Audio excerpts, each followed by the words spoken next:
તો તાલમાં, સૂરમાં અને લયમાં કરેલું હરિનામ સંકીર્તન એક થેરપી છે. આજના કાળમાં એ પણ આપણા આરોગ્યને પોષનારા તત્વો છે.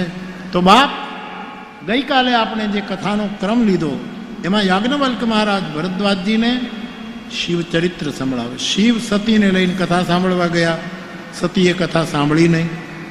રામનું ચરિત્ર જોયું, સીતાના વિયોગમાં રડતા રામને જોયા એટલે સતીએ શંકા કરી. શિવજીએ છંદબદ્ધ સમજાવ્યું કે દેવી એ પરમાત્મા છે, એ લલિત નરલીલા કરી રહ્યા છે, સંદેહ ન કરો. આપનો નારી સ્વભાવ છે દેવી, હું જાણું છું, સ્વાભાવિક છે આપને આવો વિચાર આવે, પણ રામ બ્રહ્મ નથી, એ પરમાત્મા છે. દેવી મારા ઈષ્ટદેવ છે, મારા ઈષ્ટ ઉપર શંકા ન કરો. સતી જ્યારે માન્યા નહીં ત્યારે શિવજીએ કહ્યું કે તમે જઈને પરીક્ષા કરો. હજી દૂર નથી ગયા રામ અને લક્ષ્મણ, આપ જઈને પરીક્ષા કરો. જો તમે પ્રતીક્ષા કરી શકો એમ ન હો તો પરીક્ષા કરો.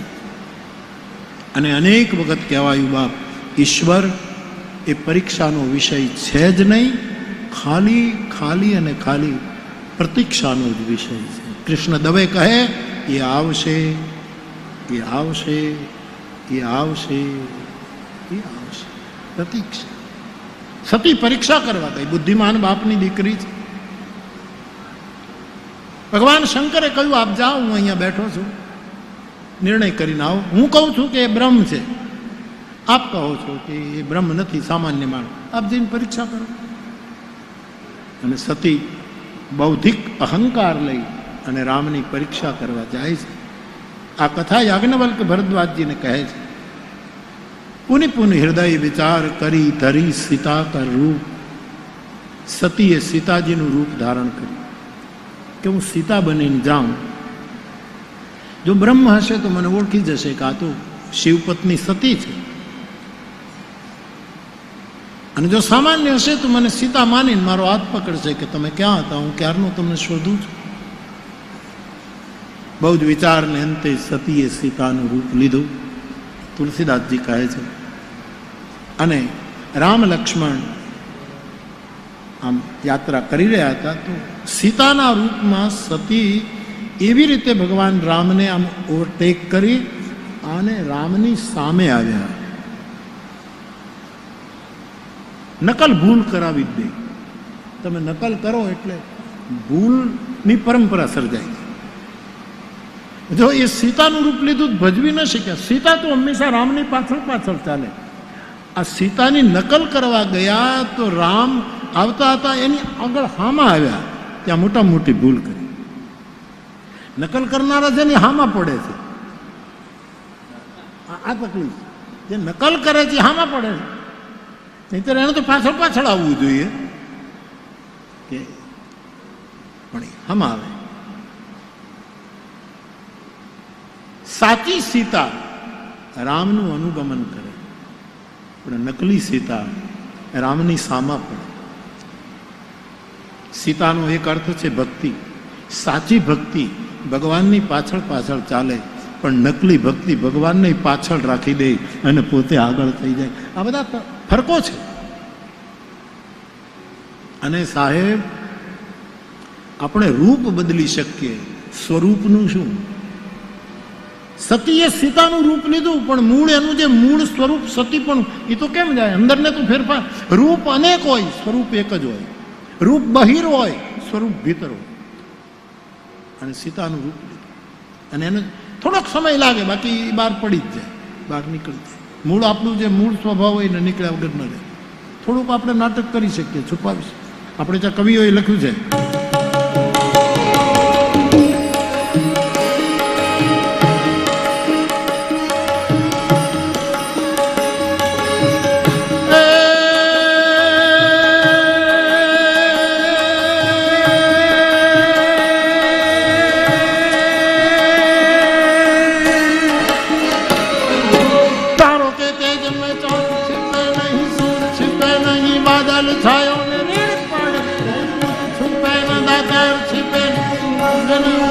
चंचल नारी को नैन छिपे नहीं, प्रीत छिपे नहीं, पीठ दिखायो શાહ કબર કર્મ છુપે ને ભભૂત લગાયો કર્મ છુપે ને ભભૂત લગાયો કર્મ છુપે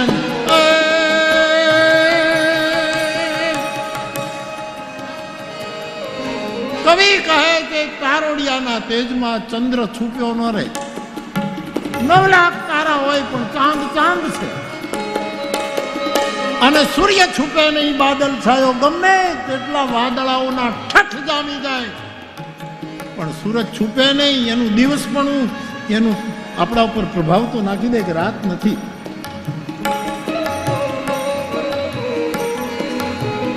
તારો કે તેજ મેં ચાંદ છુપે નહીં સૂર છુપે નહીં બાદલ છાયો અને રીડ પડે રજપૂત છુપે નહીં જ્યારે દુશ્મનો આપણને લલકારે ત્યારે સાચો ક્ષત્રિય કોઈ દિવસ છુપો ન રહી શકે કૂદી પડે ત્યાં તો તારો કે તેજ મેં ચાંદ छिपे नहीं सूर छिपे नहीं बादल छायो ने रीड पड़े रजपूत छिपे दातार छुपे नहीं માંગન આયો દાતારી જન્મ હોય ને એને ઘરે કોઈ માંગવા આવે દાતારી છુપી ન રહી જાય પ્રાણ આપી દે હા છુપી ન રહે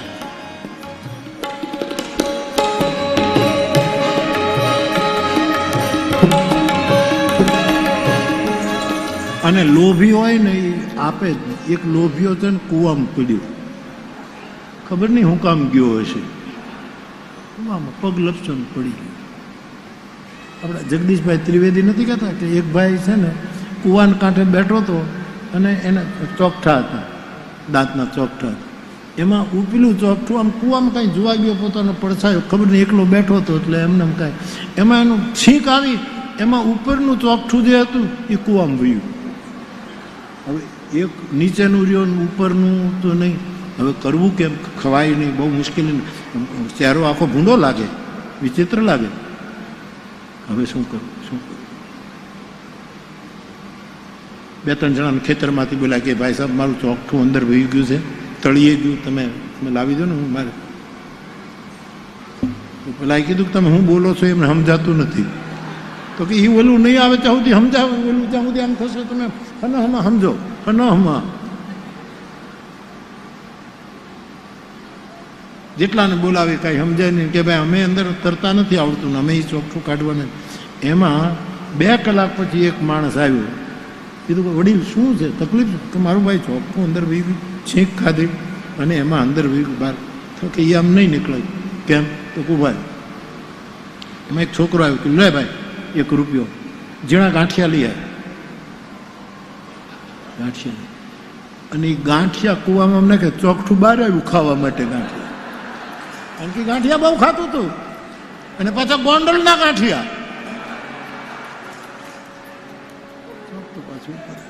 દાતારી છુપે નહીં સાહેબ પણ લોભી માણસ એક માણસ કૂવામાં પડ્યો અને તરતા આવડતું નહોતું એક માણસ આવ્યો એને કીધું કે તમારે મને હાથ આપો હું તમને બહાર ખેંચી લઉં હું આપું નહીં તું મારો હાથ પકડ હું તો હાથે મરી જાઉં ડૂબી જાઉં પણ હું કાંઈ આપું એને પોતાનો હાથ ન આપ્યો એનો હાથ પકડ્યો આ લોભી પણ દાતાર માંગણ આવે તો કોઈ દી છુપે નહીં સાહેબ